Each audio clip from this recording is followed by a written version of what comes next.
Okay, now we will start. Sorry for this No worries. technical problems, but now it's okay. Please, Professor Yasu, feel Okay, free for your presentation. Thank thank you you. so much again. Of course.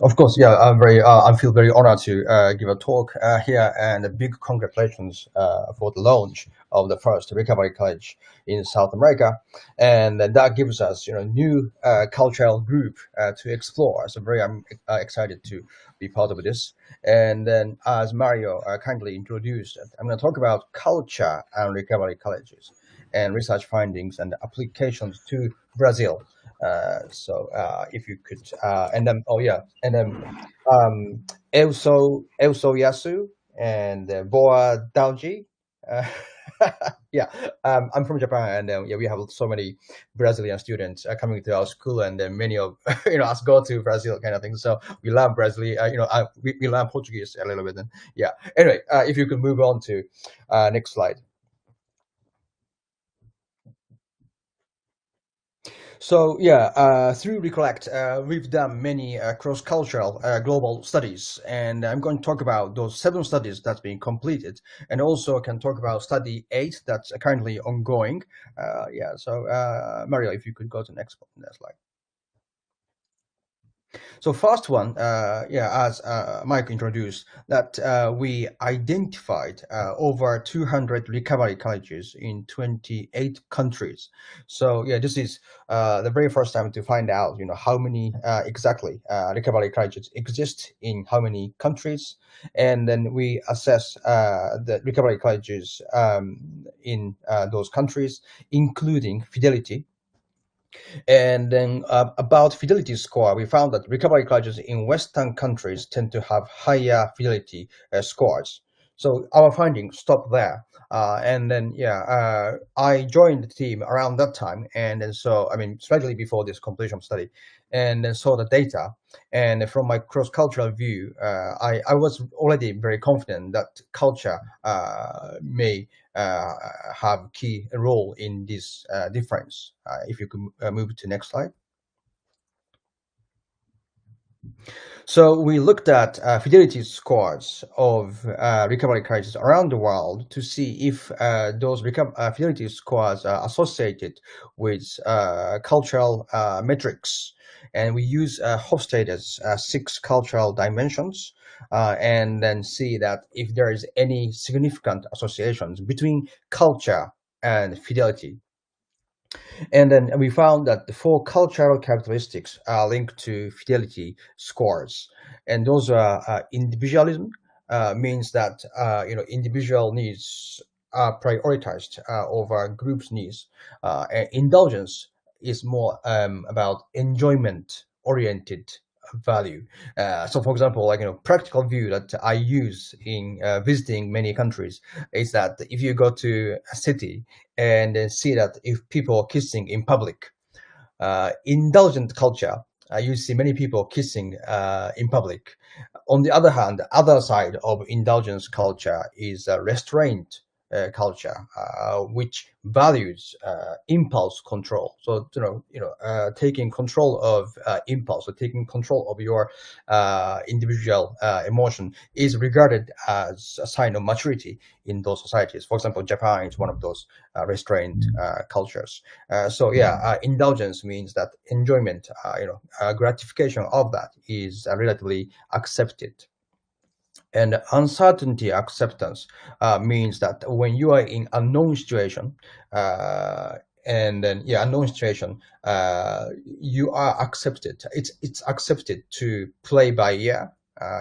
In English, it's called wing it. Play by ear is accepted. So UK, for example, is very uncertain, accepting society.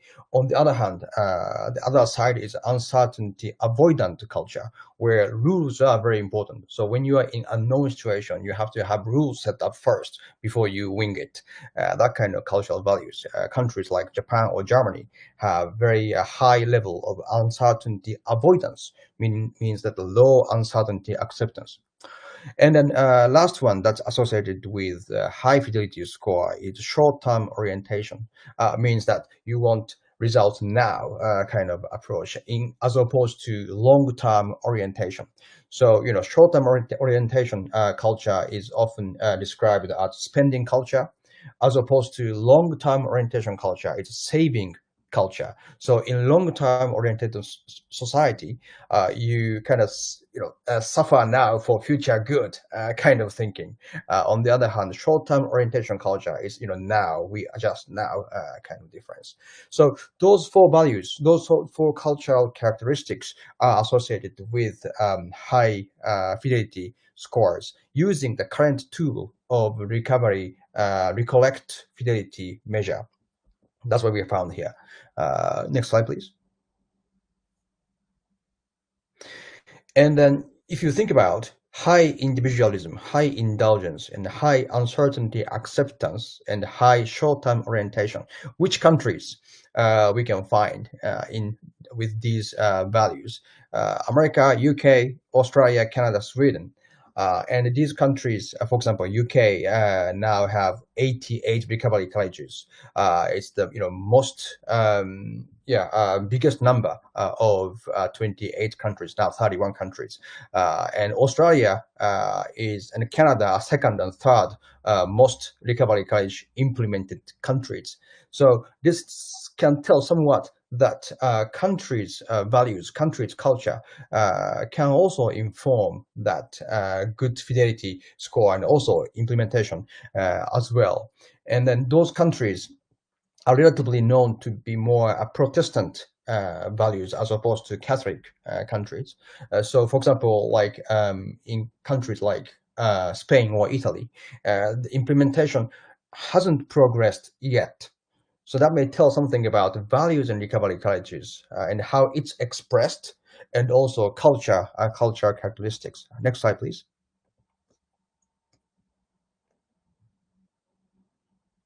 Thank you.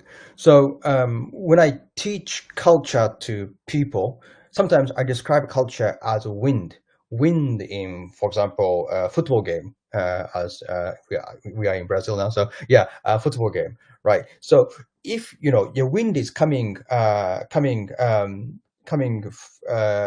from behind you to forward this way, and if you kick a ball, of course your ball goes much faster than real speed because the wind pushes you, right? The wind is like culture, so that the intervention's value and also cultures, the country's culture are the same direction. Of course, that intervention goes much smoother. But imagine that you kick a ball and the wind is coming against you. It's really hard to kick a ball far or kick a ball fast, and it's yeah, so it describes the clash of culture and interventions values. So through our finding we can see that this alignment of culture and values in intervention, if that matches, it goes faster. If it clashes, it goes slower, kind of thing. So it's one thing to think about. Yeah. Next slide, please. And then also through this finding, we can say something about fit and fidelity balance. In any interventions used globally, we need to think about fit. Fit is very important. You want to make recovery college fit your context. So to maximize benefits for people there, you want to make it fit. But fidelity is also important. That fidelity means that intervention is being done as planned. So this kind of balance through this we think about, and also these findings highlight that we may need to adjust a little bit of tools to help this fit and fidelity balance. So that those are implications. Next slide, please. And based on that, we next move on to the process of research. So study 1, 2 are about content of research, but how about the process of research? And then often those global studies use self-report tools, but that's susceptible to response biases, and also self-enhancement effects and the in-group bias in individualistic culture. In-group bias works for favor, and in collectivistic culture, in group bias can work negatively, but that kind of difference as well. And also, how unusual research is to many people at the global level. So, like, for example, if you are in a country where research is not so actively done, and you interview somebody, do they feel normal to be interviewed? And for example, in Philippines, they have their own way to do interview, more like casual conversation in the group to get authentic responses. Or I know in journalism work, some journalists interview people at the kitchen of their house because that's where they can get most honest, authentic responses, kind of thing. So we need to think about the context of research as well. Yeah. Next slide, please.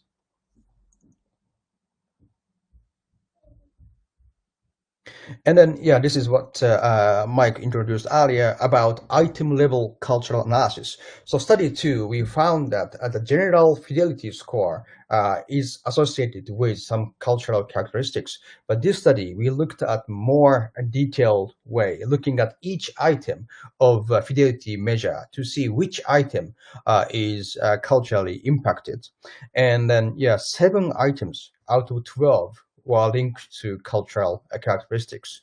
So that was very interesting, including, for example, co-production was impacted by individualism and indulgence, those kind of things. So next slide, please.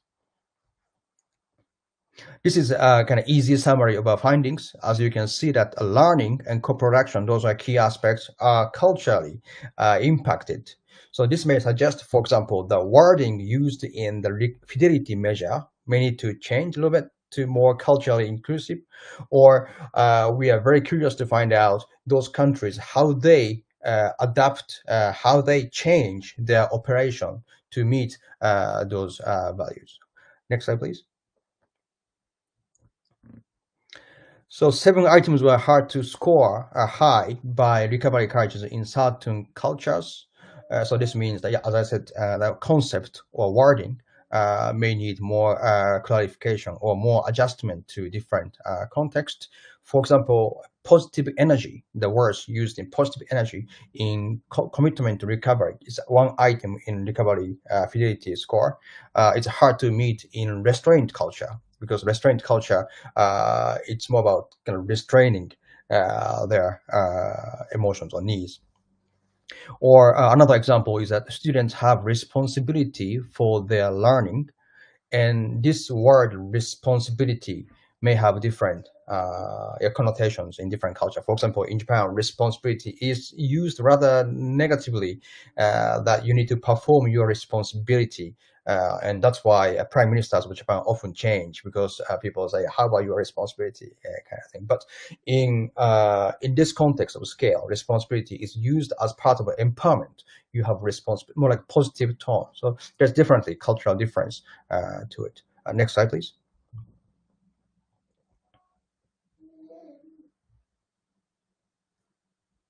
And in study five, then we looked at implementation of recovery colleges, and we did cross-cultural study between England and Japan.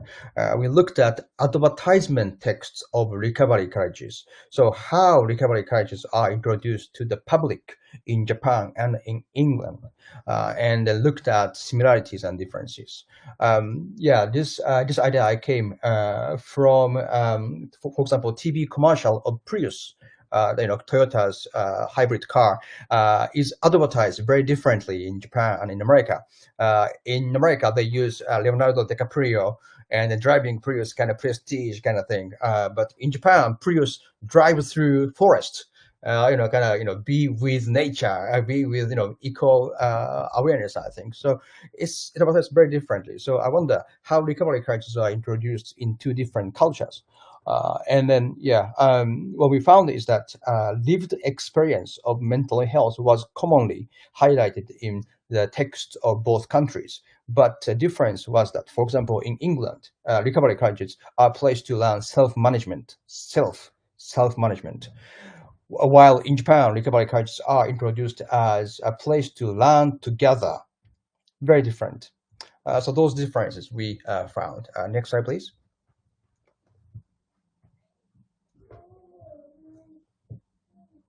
So this means that people expect different things to come to recovery colleges because advertisement message says self-management is important. Then people expect to learn self-management to recovery colleges in England, while in Japan they expect to learn together to come to recovery colleges. So their experience will diverge as that culturally attractive wording is different in those two different cultures. So next slide, please. And then based on this study 5, we have proposed guidelines for this course research. We used a linguistic analysis to mental health recovery research. So we have adjusted this course analysis framework to mental health research, recovery research. So that's this paper.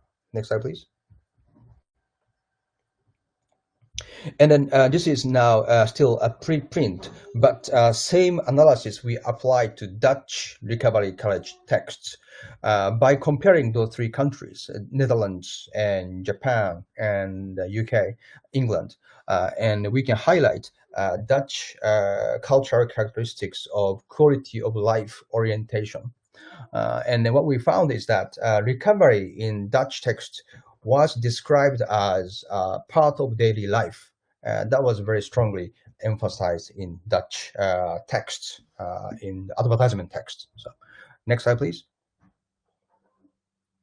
Yeah, and then based on those findings, now we are doing Delphi study and then asking experts around the world to suggest the wording, for example, wording of current recovery college tools, how that should be, changed to fit to your context, or asking about how their practice has changed to meet this fidelity or change mechanism. So that's currently going on. Next slide, please. And there's a protocol published in PLOS ONE, so you can take a look. It's online. So next slide, please.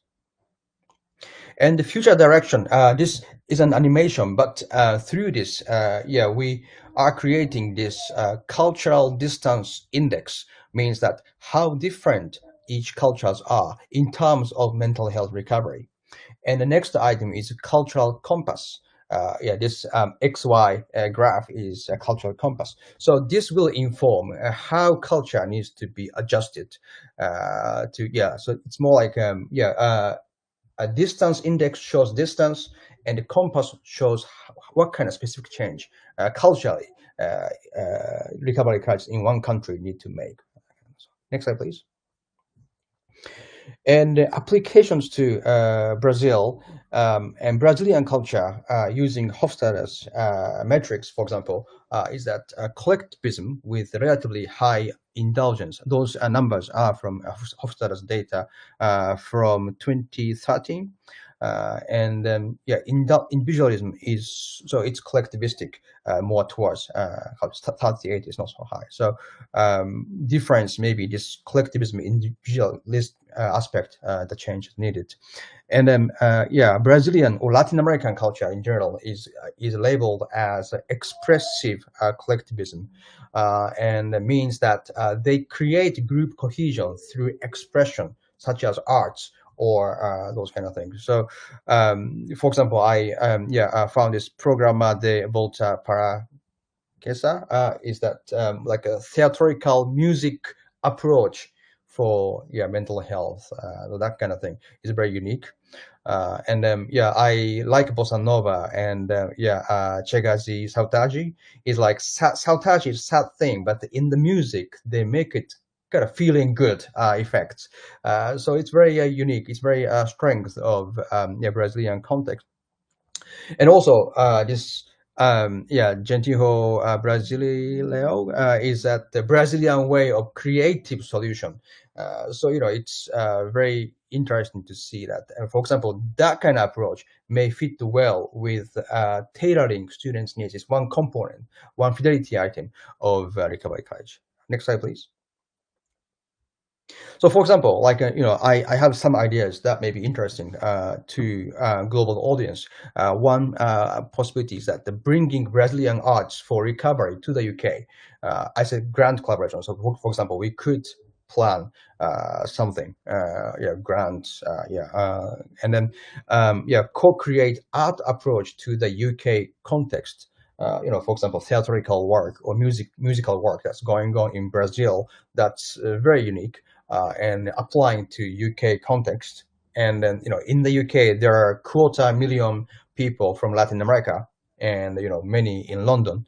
So they may be hungry for culturally fit approach for recovery, but by offering art-based approach, we may be able to culturally expand diversity of recovery approaches. And the next one is that I do a lot of research in nature, how nature helps recovery.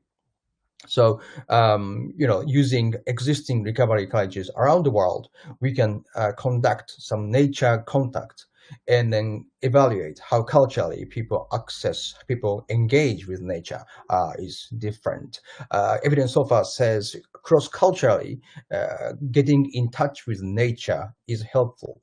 For example, lifestyle medicine means that incorporating healthy behaviors or healthy things in your daily life for mental health. So lifestyle medicine for mental health includes nature contact as one of the pillars to maintain good mental health.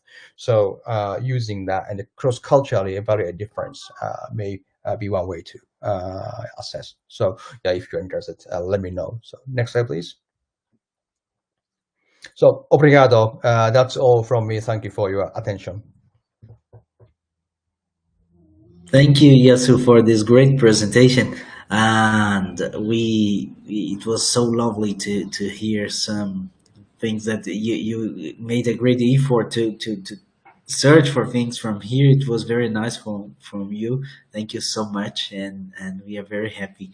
And then we have a question already, which was put before your presentation. I think that you will be able to answer it. It was about the question was, do you include a discussion of community resources or community integration? I think that the question is about if the recovery colleges worldwide usually include discussion of community resources and community integration, because this is something very important for us Yeah, in the definitely. Brazilian Yeah, definitely. And this context.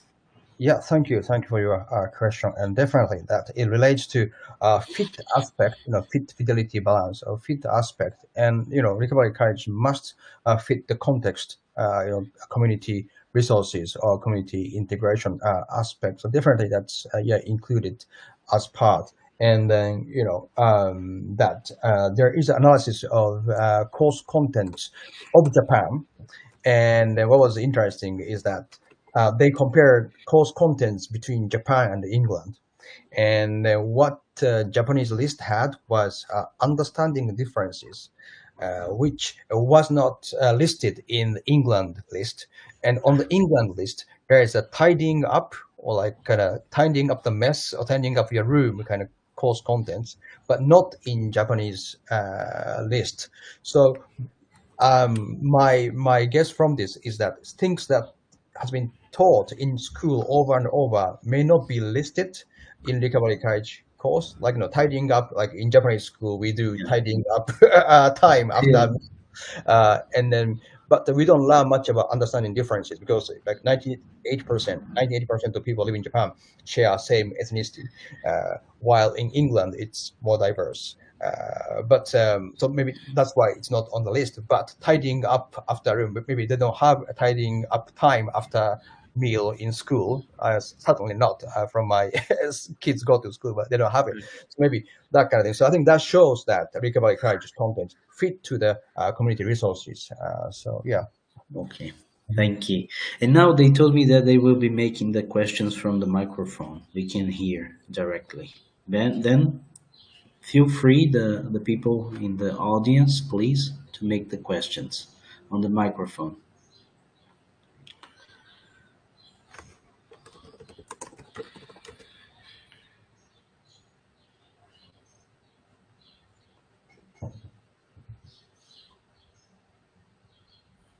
I think they will connect. Any question on the microphone, please? They told me that they would activate the microphone. Oh yeah, they are typing. I think the microphone is not working, but they are preparing. No Yeah, worries.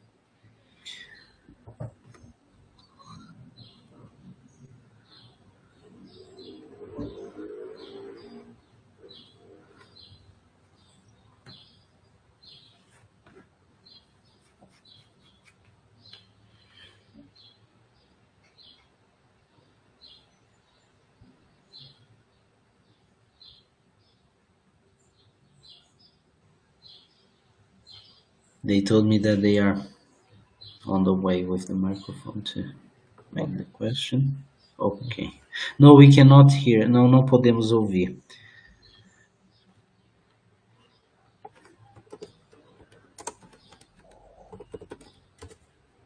No, we cannot hear. They are asking me if we can hear. No, we cannot hear. If you cannot use the microphone, feel free to type the question.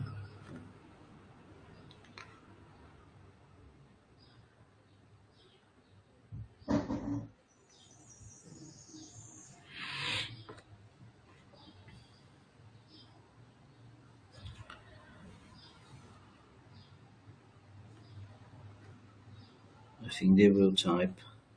Hmm.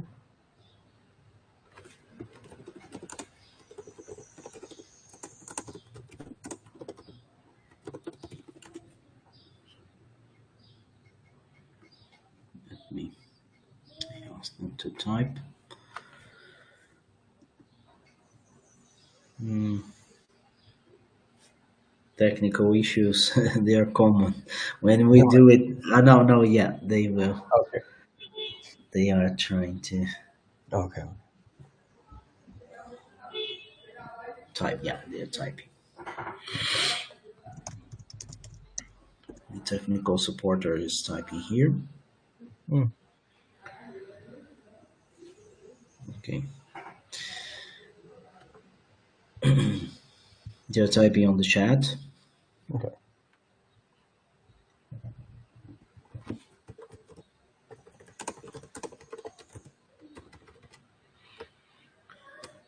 Unfortunately, Yasu will need to leave soon. Then, please, por favor, se puderem digitar, que o Yasu pode ficar só até agora às 12h30. I'm translating to Portuguese Yeah, and yeah, I get switching into Portuguese and English the same. yeah, There's at least one question I said because you told me you need to leave now. They are typing. yeah. Okay.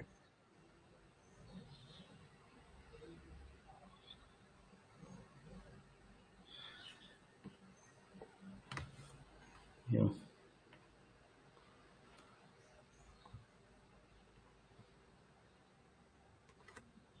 As you can see, Yasu, it's here on the chat. It's showing that they are typing. Está digitando means is typing.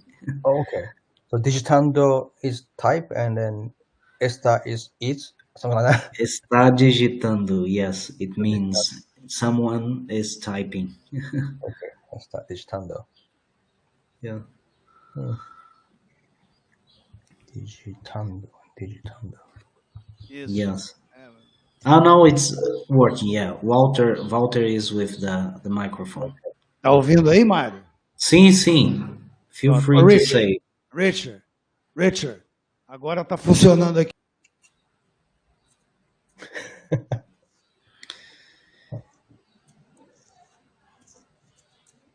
Yeah. Oh no, não tá funcionando. It's not working anymore. I think that the question will be made by Richard Weingarten, who is an American journalist who developed a very important intervention that we have in Brazil called the Speak Up Community. That they put people with lived experience together to tell their stories of recovery, and he is one of the pioneers of bringing recovery to Brazil. Mhm. Thank you. Thank you. I have a question for you. Um, Stigma is a phenomenon worldwide. I've worked in Brazil and I've worked in the United States. and stigma is a big problem for people in recovery and their families too. And it's different in both countries. I'm wondering if the recovery colleges deals with stigma and how it affects different peoples in different parts of the world, and how do you help people overcome or combat stigma in those countries? Okay. Yeah, thank you. Thank you for very important question. Definitely, that recovery colleges work on stigma, and you can see that stigma related content, for example, in recovery colleges in England, and then also that sometimes the label, the title.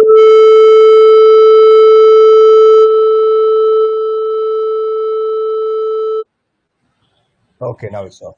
Okay, good. Yeah, Yeah.